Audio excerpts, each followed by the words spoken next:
전 자비로우신 하나님과 인간의 협력 236페이지부터 살펴보겠습니다.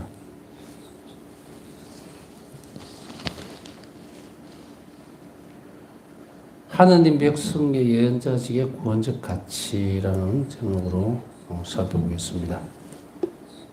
하느님 백성의 예언자직이 가지고 있는 구원적 가치는 무엇인가라는 말입니다. 일상생활이 점차로 세속화되어 가고 있고 현실적인 것에 과도하게 집중하는 반면 초자연적인 것의 의미는 약화되어 가는 시대에 이 부분은 지난번에도 한번 말씀을 드렸을 거예요. 초자연적인 것의 의미, 어떻게 보면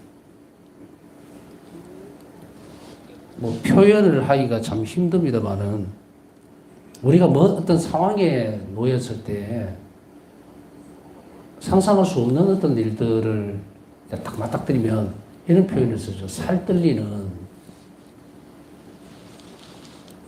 오늘날의 그 현실적인 사태들을, 상황들을 들여다보면 이래요.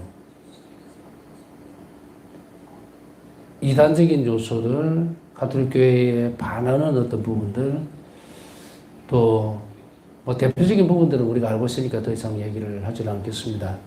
마치 들불같이 계속 끄도 또 잡초같이 일어나는 이런 그 현상들은 글쎄요, 이게 표현이 맞는지 모르겠지만 수요가 있으니 이제 공급이 따라오는 거겠죠. 이단적인 형태의 어떤 그 같은 교회 안에서 교계 제도를 무시한다든지 또 올바르지 못한 것을 마치도 하나님 뜻인 듯이 떠들어대는 그런 종류의 인간들은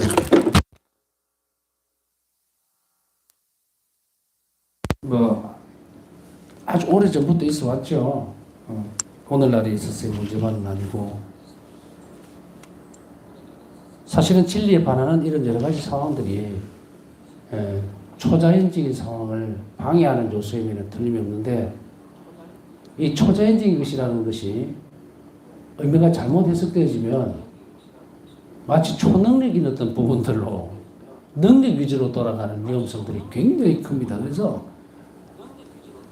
초자연적이라고 하는 의미는 바로 신적인 영역이라는 이야기인데요. 거기서 의미를 찾는다는 것은 우리가 영원한 삶을 사느냐 안 사느냐의 문제예요. 무슨 화기사 TV나 영화 같은 것들이 너무 많은 초능력이라고 하는 그런 표현을 많이 쓰다 보니까 마치도 우리가 이야기하고 있는 카리스마라든지 하나님의 선물은이라는 개념보다는 마치 인간의 자기 개발이나 또 어떤 도련변이 같은 어떤 상황을 자꾸 연출을 하다 보니까 그게 많이 노출되어서 참된 신앙의 모습들이 갉아먹어지는 그런 역할들도 하게 됩니다. 옛날에 저도 이제 아주 어릴 때예요. 아마 기억하시는 분들은 기억하시겠지만 유리 겔라였던 사람이 한국에 와서 TV에 나온 걸 보는데 이름 정확하지는 모릅니다. 근데 거기서 보면은 막 이렇게 했는데 숟가락이 막 휘인다든지 이런 걸 보면서 어릴 때는 야, 저런 능력이 있으면 참 좋겠다 이런 생각을 해본 적도 있는데, 아직도 이런 능력에 의존하려고 하는 것이 모양만 약간 변형이 되어 있을 뿐 그대로 잔존하고 있는 거예요. 그러나 그런 것들 이면에 초월적인 또 혹은 초자연적인 것보다는 오히려 악의 활동이 더 숨어 있다라고 보면 돼요. 예수님께서 초능력자였을까라고 생각을 하면, 말씀을 우리가 그렇게 얘기를 하면 맞을까요? 틀렸을까요?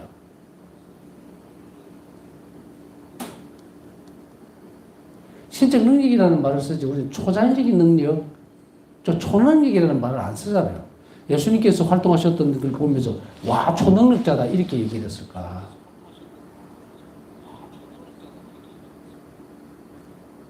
힘이잖아요, 능력이라는 거는. 그죠? 그 바탕적인 부분들은 모릅니다. 어디서 왔는지가 모른다는 이야기예요. 그러나 우리가 초자연적이라는 것에 대해서 의미를 두고 살아낼 때는 우리는 그것이 어디서 왔는지를 분명하게 알아요. 내 안에 내재되어 있는 능력이 아니고 하나님께서 주신 선물로 드러나는 거라는 것을 우리는 압니다. 자, 이게 차이예요. 소위 우리가 초능력자로 얘기하고 있는 것은 인간의 능력 안에 그것이 초월적인, 게 신적인 요소가 들어가서 뭔가 능력을 발휘한다고 착각을 하는 거예요, 힘을. 그런 건 없어요.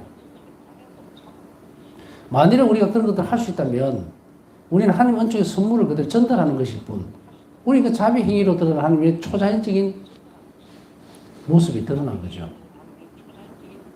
한정적인 부분은 아니다. 초능력이라고 하는 것은 말 그대로 이게 뭐 되게 길게 얘기할 필요는 없지만 초능력이라는 것은 한 부분에서 가져나온 힘일 뿐, 예수님께서 우리에게 드러내셨던 것은 초능력이 아니에요. 신적인 본질에서 나오는 자비 행위라는 거예요. 그게 신적 영역 안에 들어가 있기 때문에 그 모든 것을 이루어낼 수 있는 원천에서 나오는 거죠. 구별합니까? 내가 실행하는 거, 우리는 그런 능력도 없어요. 만약에 그렇게 한다면, 그래서 성령 역사를 배제하고 난다면 이건 뭐예요? 악의 활동인 거예요. 제가 여기서 초자연적 의미가 약화되어가는 시대라고 했을 때 무슨 말씀드리고 싶으냐 하냐면, 이것도 식별도 못하고 그리고 이것에서 초대받아지는 은총의 역할에 대해서 모르다 보니까 오늘날 어떤 부분들까지 가 있습니까? 제가 하나 서너 차례 이상 강조해서 뒤집어 봤을 거예요. 자, 우리 자신들은 의심할 여지 없이 이런 초자연적인 의미를 알고 있어요. 초자연적인 것은 생명을 준다는 것을 우리는 알고 있죠. 그리고 초자연적인 것 안에는 영원한 생명이 있음을 알고 있다는 거예요. 자, 이게 의미를 아는 거죠. 그런데 오늘날 굳이 이런 부분들을 설문조사 했다를 떠나서 오늘날 가톨교회에 있는 신자들이, 전에도 몇 번 말씀드렸죠, 그죠? 가톨 신문인가 어디서 설문조사를 하니까 부활에 대해서 안 믿는 사람이 너무 많은 거예요. 이건 30%, 40%가 아니고 50%가 넘어가네. 부활에 대한 것뿐 아니고 영혼의 생명에 대한 것도 믿지 않는다면 그러면 우리는 왜 신앙생활을 할까? 전부 껍데기잖아요. 부활이라고 하는 것도 영원한 생명에 대한 것을 대놓고 부정하지는 않아도 수용하지 않는다면 이 두 가지가 같이 동시에 들어가요. 불신자들이에요. 부활을 믿는 사람이나 부활을 수용하지 않는 사람.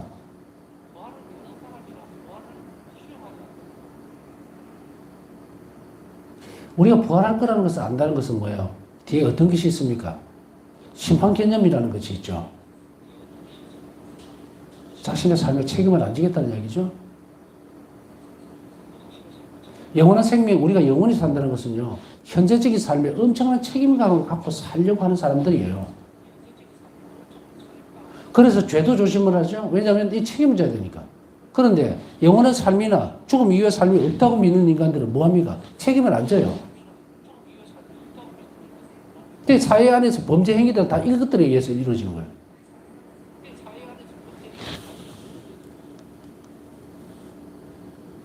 어둠에 속한 이들이죠. 그런데 우리는 그들에게 대해서 얘기하기보다 교회 안에 있는, 그리스도교 공동체 안에 있는 이런 것들이 문제다.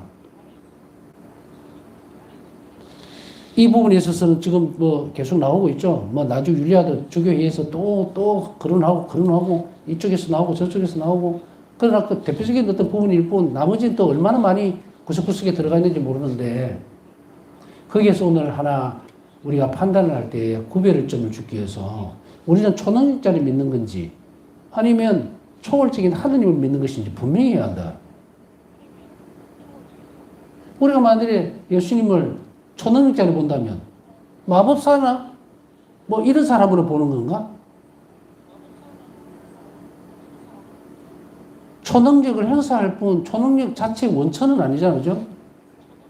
그래서 우리는 예수님을 초능력자로 얘기를 하지 않죠. 하느님 자신으로서 움직이시니까 원천이란 말이죠. 그럼 그분이 어떻게 활동을 하시는 걸 잘 봐야 되겠죠. 그랬을 때에 초자연적인 의미가 자꾸 약화되어진다는 것은 뭐냐면 이런 부분이에요. 우리 기도 생활, 바라보는 것들, 하나님께 의지하는 것, 의탁하는 것, 이런 모든 것들이 초자연적인 것에 우리가 내어 맡기는 삶이거든요. 이게 신비잖아요. 우리 전례 모든 행위는 초자연적인 신비에 가는 그러한 길이에요. 이것을 단순 논리로 본다면 내가 하느님을 어떻게 사랑할 수 있는가에 대한 부분들도 한번 살펴봐야 된다. 여러분들은 하나님을 사랑할 수 있는 자격이 있습니까? 저도 그렇고. 그러나 예수님은 우리를 구원으로 초대하시고 세례를 줌으로 인해서 사랑할 수 있다고 선포해 주셨잖아요. 자, 여기서 딱 끊는다면 얼마나 놀라운 일이 일어나고 있는 것인가. 하느님을 사랑한다? 이 초자연적인 행위예요. 그렇다면 우리 안에는 뭐가 있습니까? 초월적인 존재를 향해 갈 수 있는 게 있죠. 근데 이것을 수용하거나 받아들이거나 실천하지 않는다면 그건 어떻게 된다? 죽어버리는 거예요. 그래서 아까 얘기했듯이 와, 세상에는 무슨 뭐 자연적인 현상 외에도 마치 시적인 능력을 발휘하는 어떤 사람들이 있는 것 같이 여기 우르르 가고 저리 우르르 가고 이런데 쓸데없는 데 떠들어다니면 어떻게 돼요? 영혼이 완전히 내적인 상태에서 주저앉아 버리기 때문에 이제 그 결과로 이게 나오는 거예요. 영원한 생명에 대한 갈망도 없고 부활에 대한 것도 없고 하나님을 믿어도 그만 안 믿어도 그만 시들시들하니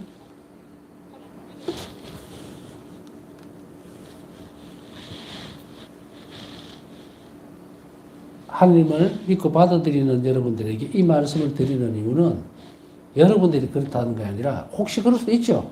우리는 그대로 다 딱 펼쳐놓고 가야 돼요. 그런 점이나 호기심 이런 것도 조금이라도 있으면 지금 오늘부로 잘라내야죠. 또한 동시에 우리 예언직은 이런 사람들을 그곳에서 끄집어내는 거예요. 우리가 뭐 마치 도를 아십니까? 뭐 신천지 이런 데만 드러내놓고 움직이는 것 같이 착각하죠. 그렇지 않다. 오히려 가장 가까운데 그 안에서 그리스도를 증거하고 증언하는 일에 힘쓰지 않으면 우리는 쇠퇴를 해버리는 거예요. 자신의 것은 아무것도 하지 않으면서.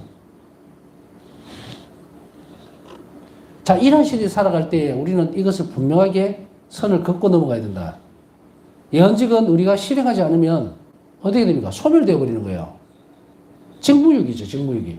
직무유기가 되니까 당연히 그 역할을 해줘야 되는 그 사람이 어떻게 됩니까? 하느님 백성에서 살기는 살지만 구성원의 한 형태로 주어질 수 있는 모든 은총들은 박탈당하고 사는 거예요. 그러니까 죄에 쉽게 동조하고 정말 미신적인 게 아니라 하느님을 정말 십자가에 못 박았던 그 죄의 덩어리 속을 바라다 보면서 감탄을 하고 있는 거예요. 자, 예언직이 얼마나 중요한지 아시겠죠? 예언의 선포는 우리 스스로에게 먼저 해야 된다.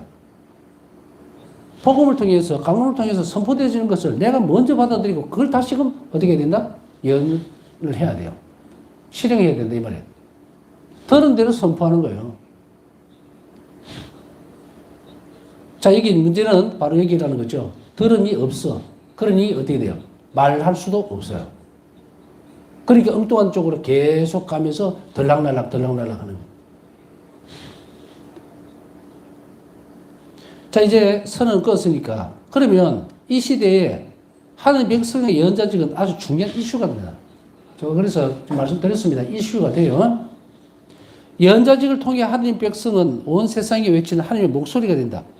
예언자직, 하나님 목소리가 뭐예요? 구원적 가치를 지니게 된다는 얘기예요. 내가 선포함으로 인해서. 하나님의 목소리예요. 우리 예언직은, 그죠? 하나님에 대해서 드러내는 목소리가 점점 커져야 되는데 이 목소리가 커지는 이것이 구원적 가치를 지닌다. 무엇보다 이 목소리는 인간 존재의 초월적인 차원을 드러냅니다. 창조주께서 창조하신 이 세상은 세상의 법에 따라 통치되지만 창조주와 밀접히 결합되어 있다. 창조라는 사실로 인해 세상은 첫째로 세속이라는 차원과 두 번째로 신의 예언이라는 차원의 두 특성을 지니며 창조주를 드러낸다. 세상은 세속이라는 차원하고 신의 예언이라는 차원의 두 특성인 지니고 창조주를 드러냅니다.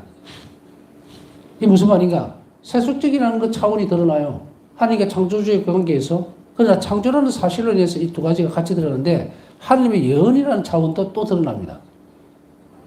자, 세속적인 상황이 있죠. 하나님 외형적인 부분들이 나오죠. 우리는 구약식으로 돌아가면 금방 표현합니다.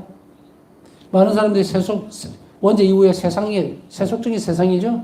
거기 하나님께서는 예언자들을 선택하셔서 뭘 합니까? 하나님 목소리를 드러내죠. 그리고 여기가 어떻게 됩니까? 이제 창조주 하나님의 부분들이 드러납니다.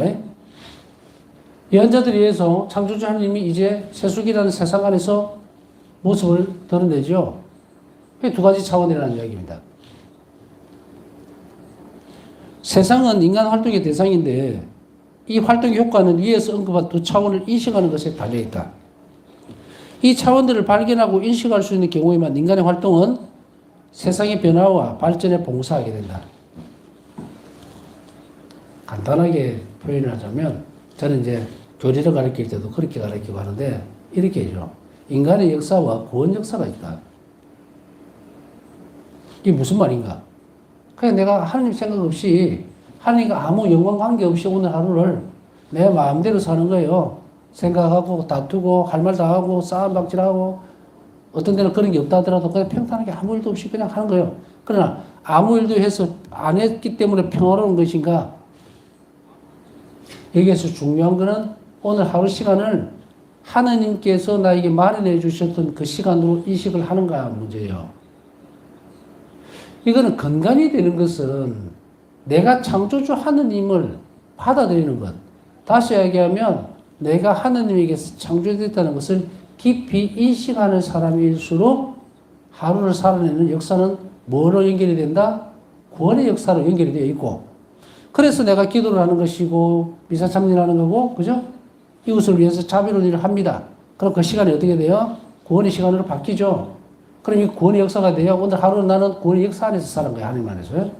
그런데 오늘 아무 생각 없고 그냥 내 마음대로 내 판단대로 세상이 원하는 대로 뭐 치고받고 싸움하면서 내가 할 거 다 하고 했다. 그게 인간 역사예요. 여기는 구원의 가치도 없고 그냥 이러다가 짐승같이 살다가 죽으면 끝이야. 아무리 하나님께서 창조를 하실 때 인간을 존엄한 당신의 모습을 닮았다고 닮게 창조를 했지만 원죄 때문에 그 간격을 메울 수 있는 것은 뭐냐? 세례밖에 없다는 이야기예요. 그러나 이 간격을 메우는 게 세례라 하더라도 이제 그리스도인으로 살아가면서 그리스도인답게 사느냐 아니면 그리스도인인 척하면서 세속적으로 사느냐는 우리 판단에 달려있는 거예요. 우리 결정에. 그리스도인으로 참으로 살려면 오늘 하루를 전부 다 거룩하게 살아내야 돼요. 그러면 오늘 하루는 구원의 역사예요. 내가 오늘 저녁에 죽는다면 나는 구원의 역사 속에서 살은 거예요. 하나님과 협력하면서. 그래서 나는 어떻게 된다? 영원한 생명에 대한 보장을 받게 되고 죽음을 맞이하겠죠. 그런데 오늘 하루 그리스도인으로 그냥 무늬만 신자야. 그냥 이렇게 살았다. 하나님 없이 인간의 역사를 살았죠. 이 사람에게는 영원한 생명도 보장이 되어지진 않고 그들에게 남아있는 것은 뭐다? 가치 없는 결과만 남아있겠죠. 우리가 한 생애를 살면서 요즘 세상을 들여다보고 살펴보면서 너무 슬픈 일들이 많다.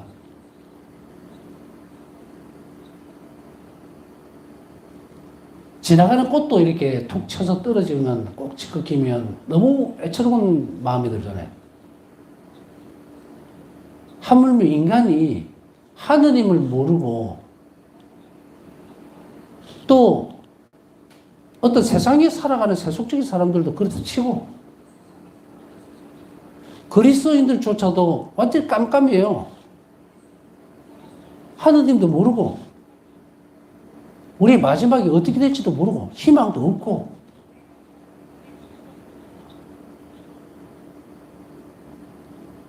그러다가 끝나면 어떻게 될까요? 예수님은 바오사 선언을 통해서 인류의 마지막 희망을 준다라고 하시면서 뭐라고 말씀하셨어요? 너무도 많은 인간들이 멸망한다 이거예요. 바로 지옥으로 그냥 뛰어들고 있는 거예요 지금. 여기에서 예수님은 그 다음 말씀을 하시죠. 앞에 나의 비참한 순환에도 불구하고 너무도 많은 영혼들이 멸망하고 있다. 이걸 막아라 이거죠. 뭘로? 한 자비로. 그럼 여기서 첫 번째 단추는 어디로 옮겨와야 되냐면 구원의 역사 안으로 내가 들어와야 돼요. 오늘 내 하루 살아내는 것은 그럼 구원의 역사를 살려면 어떻게 살아야 될까? 자, 바울사 성령에게 가서 다시 한 번 더 봅시다. 바울사 성령은 하루를 구원의 역사로 어떻게 연결짓는지를 이렇게 표현했어요. 내가 오늘 하루 사는 것은 오늘 하루 살도록 허락해 주신 것은 하느님이 자비를 베풀기 위해서다. 나를 사랑하기 때문에요. 내가 자비를 베풀면 내가 자비를 입죠. 나를 구원하시기 위해서 하느님은 이렇게 하신 거예요. 그냥 우리가 십자가만 보면서 예수님께서 나를 위해서 돌아가셨고 뭐 구원의 역사가 뭐 이렇게 할 이유가 없어. 그게 살아 움직이려면 이렇게 하셨던 예수님의 순환이 물거품이 안 되도록 하기 위해서는 내가 오늘 하루를 어떻게 살아내나? 자비롭게 살아내야 돼요. 그래서 오늘 내가 살아난 거야. 하루 산다고. 내일 만일에 또 내가 산다면 자비를 실천하기 위해서 사는 거예요. 나에게 구원의 기회를 주는 거예요, 하느님이. 얼마나 자비롭습니까? 근데 우리가 그것에서 떠나가지고 마음대로 먹고 살고 뭐 흥청망청 해버리면 허송세월이라는 말로 해서는 안 됩니다. 여기서는 지금 의미가 약화되어가는 이런 표현을 아주 부드럽게 쓰고 있어요. 근데 실제로는 보십시오.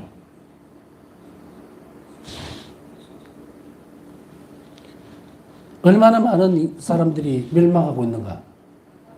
오늘 어떻게 보면요. 많은 이들이 이런 얘기들을 굉장히 불편해할 수도 있습니다. 귀를 막고 아니야 나는 뭐 그 막는다고 되는 이야기는 아니고 여러분들 중에는 막는 게 아니라 제가 볼 때는 볼륨을 더 키우고 있으니까 제가 이렇게 매듭을 지어주는 거예요. 이제 여러분들이 남들이 관심 없었던 그들의 구원 문제에 좀 더 깊이 관여해라는 이야기야. 내가 오늘 구원의 역사 안으로 들어왔다면 여러분들이 오늘 자비기도를 더 많이 바쳤을 것이고 임종하는 일들을 위해서 기도를 했을 것이고 그러면 여러분들은 뭐예요? 구원의 역사를 살아냈고 구원의 역사를 살아내기 위해서 내 구원뿐 아니고 예수님이 간절히 원하는 자비 사업, 구원 사업에 일조를 했다. 그러면 우리는 너무도 의미 있는 삶을 오늘 살아낸 겁니다. 이 부분에 있어서. 이 이외에 살아냈던 삶은 아무 가치가 없어요.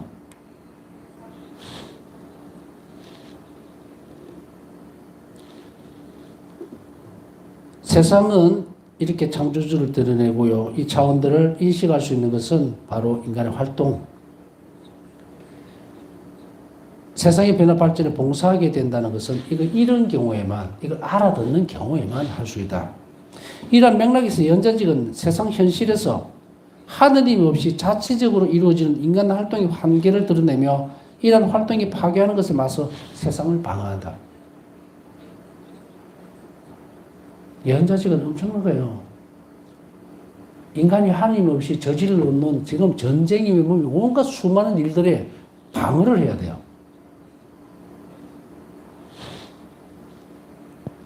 이런 활동을 파괴하는 것에 맞서서 세상을 방어할 수밖에 없어요. 예언자직은. 그러려면 어떻게 됩니까? 내가 구원의 역사를 살아내는 거예요. 살아내는 사람이 많아질수록 하느님 없이 살아내려고 하는 이 인간들은 무너지겠죠. 이런 악의 하수인들이 많아질수록 세상은 엄청나게 손실적인 차원들을 가져오게 되죠. 수없이 많은 영혼들이 멸망할 수밖에 없고 예수님 선하는 고통은 더 깊어질 수밖에 없겠죠. 하느님 백성의 연자직은 단지 방어라는 가치, 즉 모든 오용과 남용에 맞서 우리가 사는 세상을 보호하는 방어의 성격만 갖는 것이 아니에요. 그냥 가만히 있으면 내가 기도만 하고 이렇게 하면 그냥 그 선만 안 넘어가도록 이렇게 방패막이만 하는 것이 아니다. 재건의 성격도 지닌다. 악의 활동적을 저지하면서도 동시에 악이 저지르는 짓을 그 모양들을 다시금 일으킬 수 있는, 다시금 구원적 가치로 돌릴 수 있는 그 역할도 성격도 지니고 있다는 이야기예요. 그리스도 연자직을 사는 사람들은 이 세상의 삶을 새롭게 한다. 사랑의 정신으로 이 세상의 임무를 수행함으로써 그리스도인은 자신이 처해 있는 삶의 상황에서 문화적, 사회적, 경제적, 정치적으로 거릇되게 작동되고 있는 구조들을 변화시킨다. 사랑의 정신으로 이 세상의 임무를 수행함으로써 자, 여기에서 어떤 것이 있습니까? 우리는 연자직을 충실하게 수행하면서 그것이 변화되도록 한 개입을 청하는 거예요. 어떤 부분들을 다 조직적으로 만들고 뜯어 고치고 이런 것들이 아니에요. 어떤 사람이 이렇게 얘기를 할 수 있죠. 지금 오늘날 이런 그 제도적으로 문제가 있는 혹은 환경적으로 문제가 있는 것을 위해서 나는 뭘 해야 될까? 나는 아무것도 할 수 없지 않느냐라고 하는 것을 우리는 생각해서는 안 된다. 우리는 하나님과 협력하면서 이 모든 일을 하나님이 하실 수 있도록 하면 된다. 그러려면 각자의 자리에서 이 모든 일들을 해내야 되는데 마치도 우리는 모든 것이 바깥에서 뭔가를 만들어내고 변화시키는 일에 적극적으로 뛰어듦으로 인해서 할 수 있다는 것을 그렇게 믿고 착각을 하고 있는 거예요.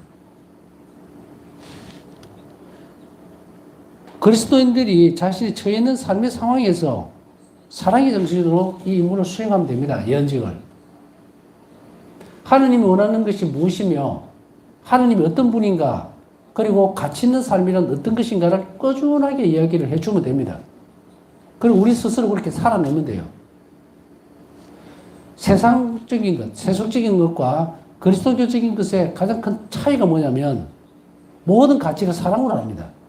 왜냐하면 사랑이 부여되면 그것은 초자연적인 성격을 지닐 뿐 아니라 우리 영원한 생명과 연결이 되어져요. 세속적인 것은 아무 가치가 없다. 하느님 사랑 없이 이 일을 하게 되면 그것은 아무리 훌륭한 위인적인 위인이 되더라도 어느 위인 이런 거 있잖아요. 다 쓸데없어요. 어떤 것도 가치가 없다. 영원한 생명을 얻는 데는 이론도 가치가 없는 일을 평생을 하면서 그렇게 어리석게 산다는 거예요. 우리는 그렇게 함으로 해서 되어가는 것이 아니고 사랑의 정신으로 내 자신부터 살아내고 이웃에게 그것을 전파하고 그래서 무기력하거나 하나님 믿지 않고 초월적인 존재죠. 하나님에 대해서 그런 가치를 쓸모없는 것들로 만들어버리는 사람들과 우리는 맞서서 싸워야 하는 거예요. 그 가치를 그대로 되돌려 놓아야 됩니다. 무엇으로? 우리 신앙으로. 많은 사람들이 그렇게 얘기를 하니까 초월적인 존재와 가치가 무너지니까 어떻게 됩니까? 안락사를 법제화시키려고 그러고 기계를 만들어서 자기가 선택권이 있는 듯이 그래서 버튼만 누르면 그냥 자기 삶을 자기가 거두가는 듯이 이게 마귀의 전형이에요. 창조주 하나님을 완전히 등 돌리고 자기가 창조의 어떤 주역이 되어버리는 내가 내 마음대로 태어나서 내 마음대로 죽겠다 그죠. 이게 마귀의 전형적인 틀이잖아요. 창조주 하나님에게서 등을 돌리는 것 그것이 바로 마귀의 전형적인 모습입니다.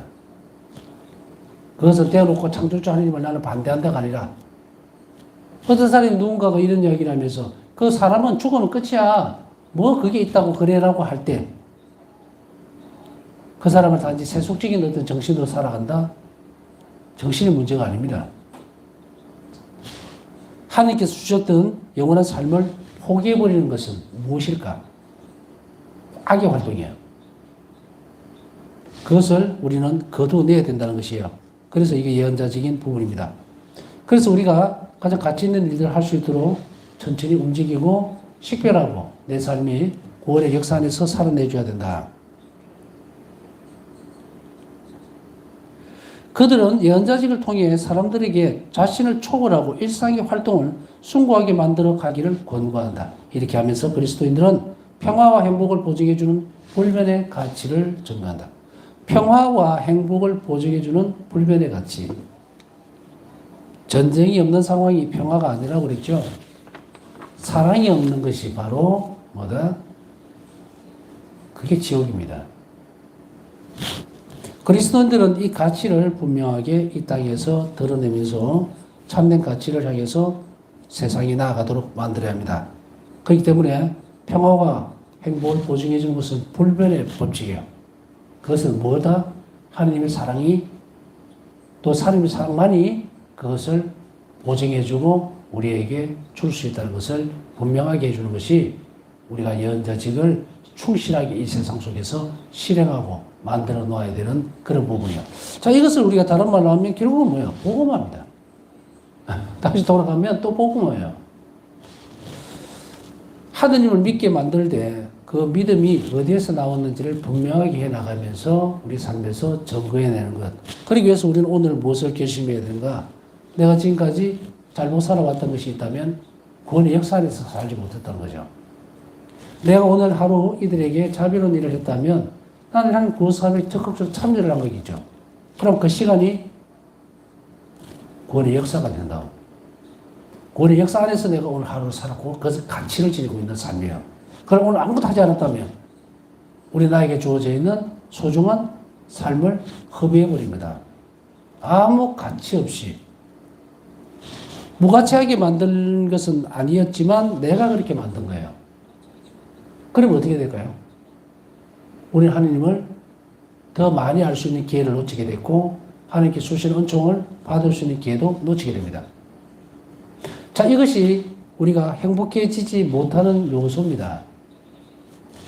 우리는 우리의 삶이 주변에도 똑같이 더 나은 삶을 지향하고 나아가도록 만들기 위해서는 우리 자신이 먼저 무엇을 해야 되는가? 복음화가 돼야 된다.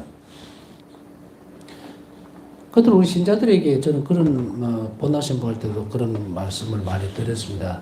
자비 신심을 알기 전에는 같은 맥락일 수는 없지만 그래도 비슷하게는 얘기를 해주세요. 그리스도인이 행복해지지 않는다면 누가 하나님을 믿겠는가? 그렇다고 해서 억지로라도 웃으라는 말은 할 수가 없어요. 그런데 그 숙제는 좋습니다.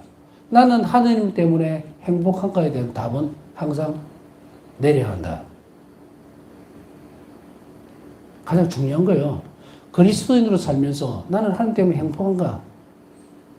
그것을 분명하게 하지 않으면 그리스도인으로 살지 못합니다. 하나님은 우리가 행복하게 하도록 초대를 하셨는데, 그런데 내가 하나님께서 나를 행복하게 초대해 주셨다고 그러는데 나는 왜 이렇게 고통스러운가라고 하면 고통 속에 행복이기 때문이에요. 하나님 분명히 우리 행복하라고 부르셨죠? 근데 그 방법이 내 마음에 안 드는 거야. 그냥 행복하다 그러면 막 돈도 펑펑 뭐 하늘에서 내려와야 되고 아들도 딸도 잘 돼야 되고 시집장가도 잘 가야 되고 이래야 행복하다고? 한평생 그렇게만 살아야지 왜 갑자기 아프고 힘들고 고통스러운 게 확 밀려 들어오냐고. 그런 건 없습니다. 행복 안에는 고통을 통한 행복이에요. 내가 하나님 때문에 행복하다면 그 행복을 지속하기 위해서 또 획득하기 위해서 누리기 위해서는 우리에게 주어져 있는 고통이 예수 그리스도의 순환과 결합되면 돼요. 그냥 앉아서 쭈그려 앉아갖고 참아야지. 그거 아닙니다. 아무 가치 없어요. 예수님 순환과 결합시켜서 주님께서 잃어버린 영혼들을 구원하시는데 쓰신다면 이제 그걸 통해서 나에게 엄청난 행복이 쏟아져 들어오는 거예요.